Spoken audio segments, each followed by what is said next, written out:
ಈಗ ನಾನೊಂದು business start ಮಾಡಬೇಕು ಅಂತ ಅಂದ್ರೆ ಅದಕ್ಕೇನಾದ್ರು ವಾಸ್ತು ಇಂದ ಡಿಪೆಂಡೆನ್ಸ್ ಏನಾದ್ರು ಇದೆಯಾ ಅದು? ಈಗ ನಮ್ಮ ಮನೆ ಮುಂದೆ ಒಂದು ಖಾಲಿ ಮೈದಾನ ಅಥವಾ ಹಾಸ್ಪಿಟಲ್ ಇದರಿಂದ ಏನಾದ್ರು ನಮಗೆ ವಾಸ್ತು ರಿಲೇಟೆಡ್ ಏನಾದ್ರು ಎಫೆಕ್ಟ್ ಆಗೋ ಚಾನ್ಸಸ್ ಏನಾದ್ರು ಇರುತ್ತಾ? ಸೊ ಗೋಲ್ಡನ್ ರೇಷಿಯೋ ಅಂದ್ರೆ ಏನು ಅಂತ ತಿಳ್ಕೊಬೋದಾ? ಇವಾಗ 7 ವಂಡರ್ಸ್ ಏನೋ ಗೋಲ್ಡನ್ ರೇಷಿಯೋ ಕಟ್ಟಿದ್ದಾರೆ ಅಂತ ಹೇಳಿದ್ರಿ. ಈಗ 30-40 ಸೈಟ್ ಅಥವಾ 20-30 ಸೈಟ್ ಅದನ್ನು ಕೂಡ ಕಟ್ಬೋದಾ ನಾವು? ನಮಸ್ಕಾರ ವೀಕ್ಷಕರೇ, ಮೃಗನಾಡಿ ಚಾನೆಲ್ಗೆ ಸ್ವಾಗತ. ನಾನು ನಿಮ್ಮ ಸುಭಾಷ್ ಶೆಟ್ಟಿ. ಇವತ್ತು ನಮ್ ಜೊತೆ ಇದ್ದಾರೆ MA PhD ಇನ್ ವೇದಿಕ್ ವಾಸ್ತು ಡಾಕ್ಟರ್ ಎಸ್ ಚಂದ್ರಕಲಾ ಅವರು. ಬನ್ನಿ ಅವ್ರ ಬಗ್ಗೆ ಒಂದು ಸಣ್ಣ ವಿಡಿಯೋ ನೋಡ್ಕೊಂಡು ಬರೋಣ. ಇಂತಹ ಒಂದು ವೇದಿಕ್ ವಾಸ್ತು ಶಾಸ್ತ್ರದಲ್ಲಿ MA in Vedic vastu, PhD in Vedic vastu ಮುಗಿಸಿ ಇಂಟರ್ನ್ಯಾಷನಲ್ ಜ್ಯೋತಿಷ್ಯ ಕಾನ್ಫರೆನ್ಸ್ ಅಲ್ಲಿ ಭಾಗವಹಿಸಿ ಜ್ಯೋತಿಷ್ಯ ಪದ್ಮಶ್ರೀ, ಜ್ಯೋತಿಷ್ಯ ಪೋಷಕ ರತ್ನ, ಜ್ಯೋತಿಷ್ಯ ಕೋವಿದ, ಜ್ಯೋತಿಷ್ಯ ಶಿರೋಮಣಿ ಎಂಬ ಅವಾರ್ಡ್ಗಳನ್ನ ಪಡೆದು ಸರಿಸುಮಾರು 20 ಬಿರುದುಗಳನ್ನ ತಮ್ಮ ಮುಡಿಗೇರಿಸಿಕೊಂಡಿದ್ದಾರೆ.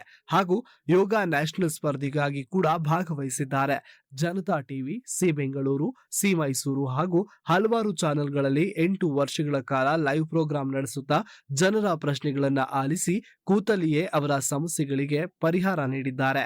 ಹೀಗೆ ಸುಮಾರು 30 ವರ್ಷಗಳ ಕಾಲ ನಿರಂತರವಾದ ಸೇವೆಯನ್ನ ಸಲ್ಲಿಸುತ್ತಾ ಬಂದಿದ್ದಾರೆ. ನಮಸ್ಕಾರ ಮೇಡಮ್. ನಮಸ್ತೆ ವೀಕ್ಷಕರೇ, ಗುರು ಹಿರಿಯರಿಗೆಲ್ಲ ನನ್ನ ನಮಸ್ಕಾರ. ಈಗ ನಾನೊಂದು ಬಿಸ್ನೆಸ್ ಸ್ಟಾರ್ಟ್ ಮಾಡಬೇಕು ಅಂತ ಅಂದ್ರೆ ಅದಕ್ಕೇನಾದ್ರು ದಿಕ್ಕಾಗ್ಲಿ ಅಥವಾ ಪ್ಲೇಸ್ ಆಗ್ಲಿ ಸೆಲೆಕ್ಷನ್ ಆಫ್ ದ ಪ್ಲೇಸ್ ಏನಾದ್ರು ಸೆಲೆಕ್ಟ್ ಮಾಡ್ಬೇಕಾ? ವಾಸ್ತು ಇಂದ ಡಿಪೆಂಡೆನ್ಸ್ ಏನಾರು ಇದೆಯಾ ಅದು? ಈಗ ಯಾವುದೇ ಒಂದು ಬಿಸ್ನೆಸ್ ಮಾಡಬೇಕಾದ್ರೂ ನಮಗೆ ವೆಸ್ಟ್ ಫೇಸಿಂಗು ಒಳ್ಳೆಯದು. ಅಂದರೆ ಈಗ ವೆಸ್ಟ್ ಫೇಸಿಂಗಲ್ಲಿ ಈಗ ಹೇಳ್ದಂಗೆ ಋಷಭಾಯ ಬರುತ್ತೆ. ಅಂದರೆ ಅದರಲ್ಲಿ ಯಾವುದೇ ಒಂದು ವ್ಯವಹಾರ ಮಾಡಬೇಕಾದ್ರೂ ಬಿಸ್ನೆಸ್ ಮಾಡಬೇಕಾದ್ರೂ ಆ ಆಯ ನಮಗೆ ತುಂಬ ಒಳ್ಳೇದು ಮಾಡುತ್ತೆ. ಮೇಡಮ್ ಇನ್ನೊಂದೇನು ಅಂದ್ರೆ ಇವಾಗ ಮನೆ ಅಂತ ಅಂದಾಗ ಹೋಗಿದ ತಕ್ಷಣ ಒಂದು ಪಾಸಿಟಿವ್ ವೈಬ್ಸ್ ಬರುತ್ತೆ. ಕೆಲವು ಟೈಮಲ್ಲಿ ನಮಗೆ ಒಂದ್ಸಲಿ ನೆಗೆಟಿವ್ ವೈಬ್ಸ್ ಬಂದ್ಬಿಡುತ್ತೆ. ಈಗ ಅದು ದಿನನಿತ್ಯಕ್ಕೆ ಏನಾದ್ರೂ ಚೇಂಜಸ್ ಏನಾದ್ರು ಮಾಡ್ಕೊಂಡ್ರೆ ಪಾಸಿಟಿವ್ ಮತ್ತೆ ನೆಗೆಟಿವ್ ಏನಾರು ಆಗುತ್ತಾ? ಅಂತಂದರೆ ನಾವು ಮಾಮೂಲಿ ದಿನನಿತ್ಯ ಮಾಡೋ ಕೆಲಸಗಳಲ್ಲಿ ಬೆಳಗ್ಗೆ ಎದ್ದೇಳ್ತೀವಿ.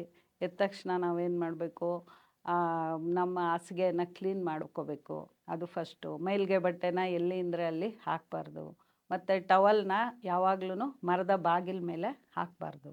ಮತ್ತು ಮನೆ ಸಾರಿಸುವಾಗ ನಾವೇನು ಮಾಡಬೇಕು, ಒಂದು ಚೂಟ್ಕಿ ಅರಿಶಿನ ಹಾಕ್ಕೊಂಡು ಒಂದು ಸ್ವಲ್ಪ ಕಲ್ಲುಪ್ಪು ಹಾಕ್ಕೊಂಡು ಅದನ್ನು ನಾವು ಆ ನೀರಿಗೆ ಬೆರೆಸ್ಕೊಂಡು ಸಾರಿಸ್ಬೇಕು. ಓಕೆ ಮೇಡಮ್, ಇದರಿಂದ ನಮಗೆ ಪಾಸಿಟಿವ್ ಆಗೋ ಚಾನ್ಸಸ್ ಜಾಸ್ತಿ ಇರುತ್ತೆ. ವೀಕ್ಷಕರಾಗ್ಲಿ ನಾನಾಗ್ಲಿ ಡೆಫಿನೆಟ್ಲಿ ಇದನ್ನ ಫಾಲೋ ಮಾಡ್ತೀವಿ. ಈಗ ನಮ್ಮ ಮನೆ ಮುಂದೆ ಒಂದು ಖಾಲಿ ಮೈದಾನ ಅಥವಾ ಹಾಸ್ಪಿಟಲ್ ಇದರಿಂದ ಏನಾದ್ರು ನಮಗೆ ವಾಸ್ತು ರಿಲೇಟೆಡ್ ಏನಾರು ಎಫೆಕ್ಟ್ ಆಗೋ ಚಾನ್ಸಸ್ ಏನಾರು ಇರುತ್ತಾ? ನಾವು ಖಾಲಿ ಮೈದಾನವನ್ನು ರಾಹು ಅಂತ ಹೇಳ್ತೀವಿ. ಸೊ ಮನೆ ಮುಂದೆ ಖಾಲಿ ಮೈದಾನ ಇದ್ದಾಗ ಅಲ್ಲಿ ನಮಗೆ ಬರ್ತಕ್ಕಂತಹ ನೆಗೆಟಿವ್ ಎನರ್ಜಿನೇ ಜಾಸ್ತಿ ಆಗಿರುತ್ತೆ. ಸೊ ನಾವು ಮನೆ ಬಾಗಿಲು ತೆಗೆದಿಟ್ಗೆ ಆ ನೆಗೆಟಿವ್ ಎನರ್ಜಿ ಈಸಿಯಾಗಿ ನಮ್ಮ ಮನೆಯೊಳಗೆ ಫ್ಲೋ ಆಗುತ್ತೆ. ಸೊ ಆದ್ದರಿಂದ ನಮ್ಮ ಮನೆಯಲ್ಲಿ ಇರ್ತಕ್ಕಂಥ ಪಾಸಿಟಿವ್ ಎನರ್ಜಿಗಿಂತ ಜಾಸ್ತಿ ಅದೇ ಬರೋದ್ರಿಂದ ನಮಗೆ ಅಲ್ಲಿ ತೊಂದರೆಗಳು ಜಾಸ್ತಿ ಆಗುತ್ತೆ. ಸೊ ಯಾವಾಗ್ಲೂ ಮನೆ ಮುಂದೆ ಮೈದಾನ ಇರಬಾರ್ದು. ಮತ್ತು ಈ ಹಾಸ್ಪಿಟ್ಲ್ ಅಂತ ಹೇಳ್ತೀವಿ, ಅಲ್ಲೂ ಅಷ್ಟೇ ಬರೀ ರೋಗ ರುಜಿನಗಳಿಂದ ಮತ್ತು ನರಳವರೇ ಜಾಸ್ತಿ ಬರೋದ್ರಿಂದ ಆ ಒಂದು ನೆಗೆಟಿವ್ ವೈಬ್ರೇಷನ್ನು ನಮಗೆ ತಗಲುತ್ತೆ. ಅದಕ್ಕೋಸ್ಕರ ಹಾಸ್ಪಿಟ್ಲ್ ಹತ್ರ ಮನೆಗಳು ಇರಬಾರ್ದು ಅಂತ ಹೇಳ್ತೀವಿ. ಮೇಡಮ್ ಫಸ್ಟ್ ಎಪಿಸೋಡಲ್ಲಿ ನೀವು ಗೋಲ್ಡನ್ ರೇಷಿಯೋ ಬಗ್ಗೆ ಅಂತ ಒಂದು ಹೇಳಿದ್ರಿ. ಅದು ಇನ್ ಡೆಪ್ತ್ ನಮಗೂ ಗೊತ್ತಿರಲಿಲ್ಲ. ಅವಾಗ ಜಸ್ಟ್ ನೀವು ಬ್ರೀಫಾಗಿ ಹೇಳಿದ್ರಿ. ಸೊ ಗೋಲ್ಡನ್ ರೇಷಿಯೋ ಅಂದ್ರೆ ಏನು ಅಂತ ತಿಳ್ಕೊಬೋದಾ? ಅಂತಂದರೆ ಈ ಗೋಲ್ಡನ್ ರೇಷಿಯೋ ಅನ್ನೋದು ಒಂದು ಡಿವೈನ್ ಪ್ರೊಪೆಷನ್ ಅಂತ ಹೇಳ್ತೀವಿ ನಾವು. ಅಂದರೆ ಇದು ಒಂದು ದೈವಿಕವಾದಂಥ ಪ್ರಪೋರ್ಷನ್. ಅಂದರೆ ಇಷ್ಟು ಅಡುಗೆ ಮನೆ ಇದ್ದರೆ ಇಷ್ಟೇ ಹಾಲ್ ಇರಬೇಕು, ಇಷ್ಟು ಹಾಲಿದ್ದರೆ ಇಷ್ಟೇ ಬಾತ್ರೂಮ್ ಇರಬೇಕು. ಆ ರೀತಿ ಒಂದೊಂದು ನಾವು ಏನೇ ಕನ್ಸ್ಟ್ರಕ್ಷನ್ ಮಾಡಿದ್ರೂ ಎಷ್ಟಕ್ಕೆ ಎಷ್ಟಿರಬೇಕು ಅಂತ ಪ್ರಪೋರ್ಷನನ್ನು ಹೇಳೋದೇ ಈ ಗೋಲ್ಡನ್ ರೇಷಿಯೋ. ಅಂದರೆ ಇದು ತುಂಬ ಪ್ರಾಸ್ಪರಿಟಿ ಕೊಡೋ ಅಂತಹ ರೇಷಿಯೋ. ಅಂದರೆ ಇವಾಗ ನಮ್ಮ 7 ವಂಡರ್ಸ್ ಆಫ್ ದ ವರ್ಲ್ಡ್ ಅದು ಸಹ ಈ ಗೋಲ್ಡನ್ ರೇಷಿಯೋಲ್ಲೇ ಇದೆ. ಅಂದರೆ ಈ ರೇಷಿಯೋಲಿ ಇರ್ತಕ್ಕಂಥ ವಸ್ತುಗಳು ಯಾವುದೇ ಆಗಲಿ ಅದು ನೋಡಲಿಕ್ಕೆ ತುಂಬ ಅಟ್ರಾಕ್ಟಿವ್ ಆಗಿರುತ್ತೆ, ಕಳೆಯಾಗಿರುತ್ತೆ, ಜೀವಕಳೆ ಇರ್ತಕ್ಕಂತಹ ವಸ್ತುಗಳು. ಅಂದರೆ ಆ ರೀತಿ ಜೀವಕಳೆ ಬರಬೇಕು ಅಂದರೆ ಅಲ್ಲಿ ಒಂದು ಗೋಲ್ಡನ್ ರೇಷಿಯೋ ಇರಬೇಕು. ಆ ಕಾಲದಲ್ಲಿನೂ ಸಹ ಈ ಒಂದು ರೇಷಿಯೋ ಮುಖಾಂತರ ಇದು ಆವಾಗಿಂದನೇ ಬಂದಿರೋದು. ಅಂದರೆ ಇದು 1.618 ಬರುತ್ತೆ. ಇದಕ್ಕೆ ಗ್ರೀಕಲ್ಲಿ 5 ಅಂತ ಹೇಳ್ತಾರೆ. ಈ ಒಂದು ರೇಷಿಯೋಲಿ ನಾವು ಏನೇ ಮಾಡಿದ್ರೂ ಸಹ ಪ್ರಾಸ್ಪರಿಟಿ ಇರುತ್ತೆ, ಡೆವಲಪ್ಮೆಂಟ್ ಇರುತ್ತೆ. ಅದು ತುಂಬ ಪ್ರಭಾವಿತವಾಗಿ ಪ್ರಖ್ಯಾತ ಆಗುತ್ತೆ ಅಂತ ಹೇಳ್ತೀವಿ. ಎಷ್ಟೊಂದು ದೊಡ್ಡ ದೊಡ್ಡ ಕಾರ್ಖಾನೆಗಳಾಗಲಿ, ಎಷ್ಟೊಂದು ದೊಡ್ಡ ದೊಡ್ಡ ಈ ಒಂದು ಬಿಸ್ನೆಸ್ ಇದಾಗಲಿ ಈ ಒಂದು ಗೋಲ್ಡನ್ ರೇಷಿಯೋಲಿ ಲೋಗ ಮಾಡಿದಾಗ ತುಂಬ ಚೆನ್ನಾಗಿ ಪ್ರಖ್ಯಾತಿ ಆಗುತ್ತೆ. ಒಂದು ಮನುಷ್ಯನಿಂದ ಹಿಡಿದು ಗಿಡ ಮರ ಎಲ್ಲನೂ ಸಹ ಒಂದು ಗೋಲ್ಡನ್ ರೇಷಿಯೋ. ನಮ್ಮ ನೇಚರ್ ಅಂದರೆ ನಮ್ಮ ಭೂಮಿ ಸಹ ಗೋಲ್ಡನ್ ರೇಷಿಯೋಲಿ ಇದೆ. ನಮ್ಮ ಬ್ರಹ್ಮಾಂಡನೂ ಸಹ ಗೋಲ್ಡನ್ ರೇಷಿಯೋಲಿ ಇದೆ. ಅಂದರೆ ಈ ಗೋಲ್ಡನ್ ರೇಷಿಯೋ ಅನ್ನೋದಕ್ಕೆ ಅಷ್ಟು ಪವರ್ ಇದೆ. ಈಗ ಎಲಿವೇಶನ್ಸ್ ಎಲ್ಲ ಮಾಡ್ತಾಯಿದ್ರು, ತುಂಬ ಜನ ಮಹರ್ಷಿಗಳೆಲ್ಲ ಅವರ ಪುಸ್ತಕದಲ್ಲಿ ಹೇಳಿದ್ದಾರೆ. ಅಂದರೆ ಈ ಒಂದು ಪ್ರಪೋರ್ಷನಲ್ಲಿ ನಾವು ಎಲಿವೇಶನ್ನು ಬಿಲ್ಡಿಂಗ್ಸು ಎಲ್ಲ ಮಾಡಿದಾಗ ಅದಕ್ಕೊಂದು ಜೀವಕಳೆ ಬರುತ್ತೆ. ಈಗ ಅದೇ ಪ್ರಪೋರ್ಷನಲ್ಲಿ ಇರುವಂಥ ಎಷ್ಟೊಂದು ದೇವಾಲಯಗಳಾಗಲಿ, ಯಾವುದೇ ಒಂದು ಹಿಸ್ಟಾರಿಕಲ್ ಪ್ಲೇಸಸ್ ಆಗಲಿ ಈಗಲೂ ಸಹ ಅದು ಅಷ್ಟೇ ಅತ್ಯುನ್ನತಿಗೆ ಹೊರಟಿದೆ. ಅಂದರೆ ಈ ಒಂದು ಪ್ರಪೋರ್ಷನ್ಗೆ ಅಷ್ಟು ಶಕ್ತಿ ಇದೆ ಅಂತ ಹೇಳ್ತಾರೆ. ನಾವು ಯಾವುದೇ ಒಂದು ಲೋಗೋ ಮಾಡಿಸ್ಬೇಕಾದ್ರೂ ಈಗಲೂ ನಾವು ಅದ್ರ ಪ್ರಕಾರ ಮಾಡಿದ್ರೆ ಅದು ಚೆನ್ನಾಗಿ ಡೆವಲಪ್ ಆಗುತ್ತೆ. ಒಂದು ಕಂಪ್ನಿ ಆಗಿರ್ಬೋದು, ಸಾಫ್ಟ್ವೇರ್ ಕಂಪ್ನಿ ಆಗಿರ್ಬೋದು, ಏನೇ ಆಗಿರ್ಬೋದು, ಯಾವುದೇ ಒಂದು ಬಿಸ್ನೆಸ್ ಆಗಿರ್ಬೋದು, ಈ ಒಂದು ರೇಷಿಯೋಲ್ಲಿ ಮಾಡಿದಾಗ ಅದಕ್ಕೆ ಪ್ರಾಣಶಕ್ತಿ ಬರುತ್ತೆ ಅಂತ ಹೇಳ್ತೀವಿ. ಅದಕ್ಕೆ ಗೋಲ್ಡನ್ ರೇಷಿಯೋ ಅಂತ ಹೇಳ್ತೀವಿ. ಮೇಡಮ್, ಗೋಲ್ಡನ್ ರೇಷಿಯೋ ಬಗ್ಗೆ ಸಾಕಷ್ಟು ಮಾಹಿತಿ ಕೊಟ್ಟಿದ್ದೀರಾ. ಅದರಲ್ಲಿ ನನಗೆ ಸಣ್ಣ ಡೌಟ್ ಬಂದಿದ್ದೇನು ಅಂತ ಅಂದರೆ, ಇವಾಗ 7 ವಂಡರ್ಸ್ ಏನೋ ಗೋಲ್ಡನ್ ರೇಷಿಯೋಲಿ ಕಟ್ಟಿದ್ದಾರೆ ಅಂತ ಹೇಳಿದ್ರಿ. ಈಗ 30-40 ಸೈಟು ಅಥವಾ 20-30 ಸೈಟು ಅದನ್ನು ಕೂಡ ಕಟ್ಬೋದಾ ನಾವು? ಖಂಡಿತ ಕಟ್ಬೋದು. ಸೈಟು ಎಷ್ಟೇ ಚಿಕ್ಕದಿರಲಿ ನಾವು ಗೋಲ್ಡನ್ ರೇಷಿಯೋ ಥರ ಬರೋ ಹಾಗೆ ನಾವು ಅದನ್ನು ಕನ್ಸ್ಟ್ರಕ್ಟ್ ಮಾಡ್ಬೋದು. ಖಂಡಿತ ಅಭಿವೃದ್ಧಿ ಆಗುತ್ತೆ.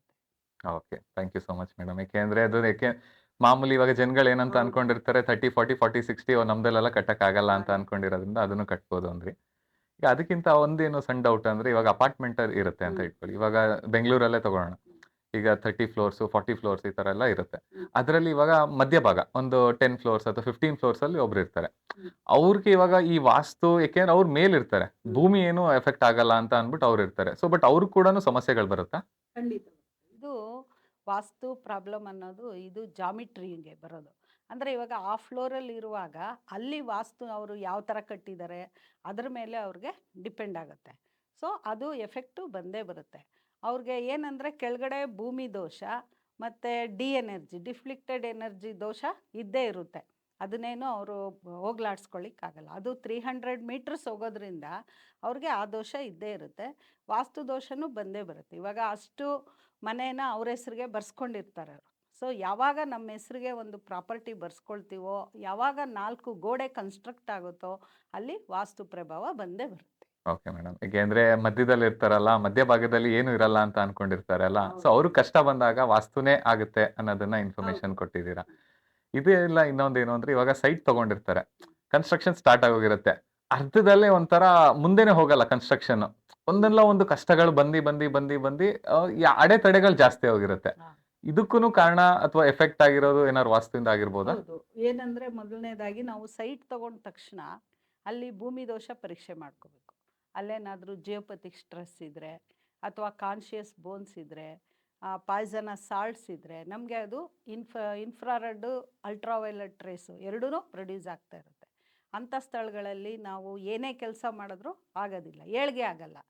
ಸೊ ನಮಗೆ ಗೊತ್ತಿರಲ್ಲ, ತೊಗೊಂಡ್ಬಿಟ್ಟಿರ್ತೀವಿ, ಮನೆ ಕಟ್ಬಿಡ್ತೀವಿ, ಅರ್ಧ ಆದ ತಕ್ಷಣ ಅದು ನಿಂತೋಗೋಕ್ಕೆ ಇದೇ ಮೈನ್ ಕಾರಣ.